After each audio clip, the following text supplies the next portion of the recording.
Welcome to our daily devotional series, The Daily Herald.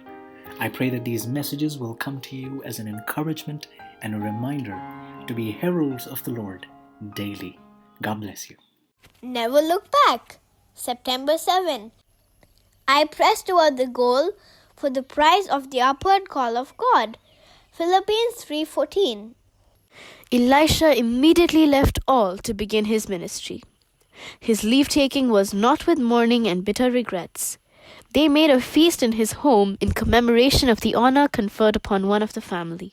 And what was the first work of Elisha? It was to take up the little things and do them with heartiness. He was the prophet's personal attendant. He is spoken of as pouring water on the hands of Elijah, his master. After Elisha had been some time in the service of the prophet, he was called to take his place in the first rank. No one in that time was to be greater than he.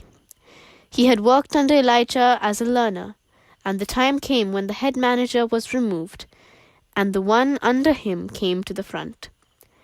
And as Elijah was prepared to be translated, so Elijah was prepared to become his successor as a prophet.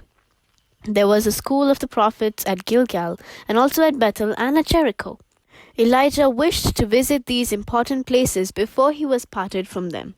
His spirit was cheered as by the direction of God, he was permitted to see the schools of the prophets and the work that was going on in those institutions, an education which was to keep the wonderful works of God continually before the students, and which magnified the law of God and made it honorable.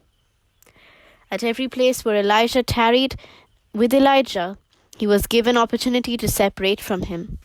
"Tarry here, I pray thee," said Elijah. Thus Elijah's faith was tried at every point. But by plowing in the field, Elisha had learned not to yield to discouragement. He had now set his hand to the plow in another work, and he would not fail nor be discouraged. Every time the invitation to turn back was given, he declared, "As the Lord liveth, and as thy soul liveth, I will not leave thee." Henceforth Elisha stood in the place of Elijah. The greatest qualification for anyone in a position of trust is to obey implicitly the word of the Lord. Elisha had put his hand to the plow, and he would not look back. He revealed his determination and firm reliance upon God. This lesson is for us to study carefully. We are in no case to swerve from our allegiance. The word of God is to be our counselor. It is only those who render perfect and thorough obedience to God that he will choose.